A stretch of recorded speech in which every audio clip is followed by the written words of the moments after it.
Si jamais vous avez aimé Avatar et Princess Mononoke, vous allez adorer le film Le Peuple Loup.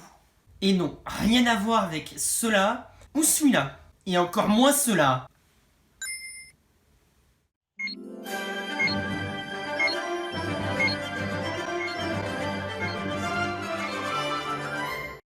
Mon nom est Moussaïou, je suis le capitaine et je vous souhaite la bienvenue à bord. Aujourd'hui, je vous propose un voyage pour le peuple loup.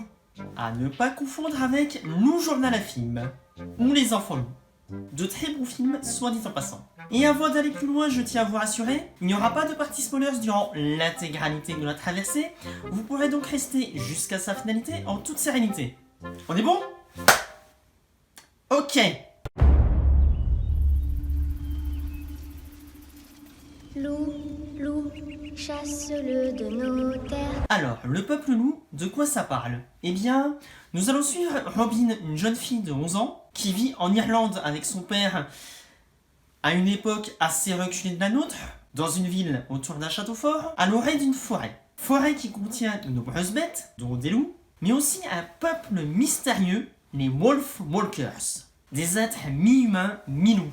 Robin est fille de chasseur et veut aider son père à chasser les bêtes sauvages, mais un jour elle va faire la rencontre d'une fille Wolf Walker et va se lier d'amitié avec elle. Mais cette amitié ne sera pas très bien vue par le reste de la population humaine. Voilà concernant le résumé de ce film. Les forêts sont peuplées de loups. C'est ma mission de les tuer, pas la tienne. Film d'animation irlandais qui a été réalisé par deux personnes, Tom Moore et Ross Stewart. L'un a notamment réalisé le film Brendan et le secret de Kells, Le Prophète, ou encore Le Chant de la mer.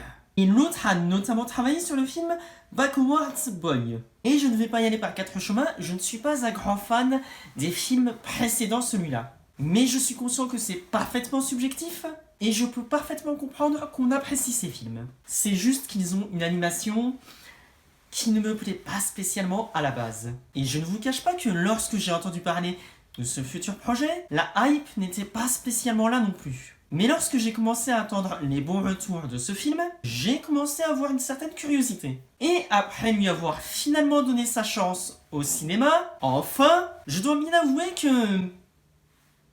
oui, je comprends la hype autour de ce film. Et j'en fais partie. Je vous encourage fortement à voir ce film. Autant pour les enfants que pour les adultes. Et je vais tâcher de vous expliquer pourquoi.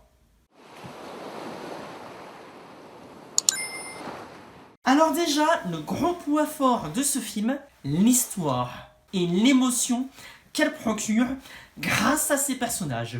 Ce film-là, comme pour les autres, ne m'attire pas spécialement d'un point de vue graphique. Je ne vous cache pas que je n'aime pas le fait, par exemple, que les couleurs dépassent légèrement des bords, ou encore que le décor fasse un peu trop aquarelle, et plus pâture que réel décor de film.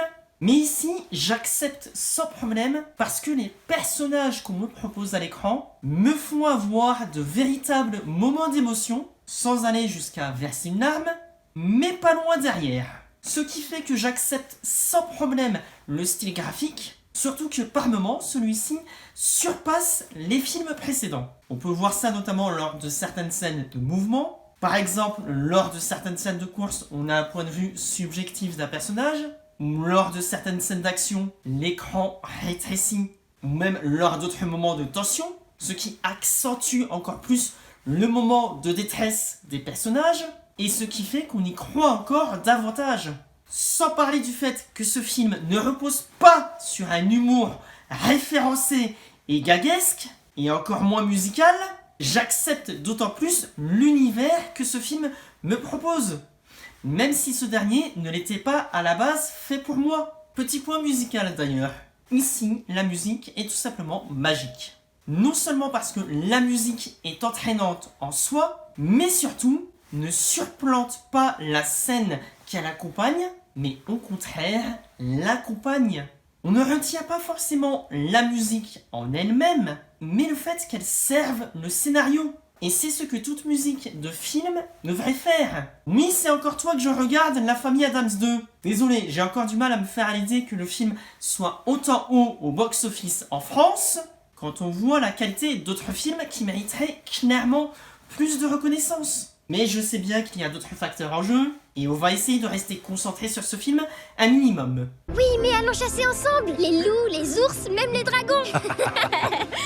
L'histoire de base nous procure donc de l'émotion quand il faut, mais en plus, le film propose d'autres thématiques en apparence simplistes, mais qui sont en réalité beaucoup plus complexes pour peu qu'on veuille s'attarder dessus. Et c'est en cela que je dis que ce film est aussi bien pour les enfants que pour les adultes. On a certes le combat classique entre la nature et la civilisation, mais aussi l'histoire de l'Irlande. Et fait important à souligner, on n'a pas besoin d'être une encyclopédie sur pattes pour apprécier l'univers de ce film, comparé à d'autres, parce que les personnages sont vivants au sein même du film. On a leurs ambitions, leurs émotions et leur parcours. Tout ce qu'il faut pour de beaux personnages. Et donc, tout ce qu'il faut pour s'intéresser aux thématiques annexes du film. Les thématiques servent le scénario et non l'inverse. Et c'est pour ça qu'un enfant passera un bon moment devant, même s'il ne veut pas chercher les thématiques annexes, car l'histoire est assez prenante en soi pour qu'on s'y accroche. Et si en plus derrière il veut s'intéresser à la culture irlandaise, c'est du tout bon. Là, avec ce film, vous n'aurez pas l'impression d'avoir perdu votre temps.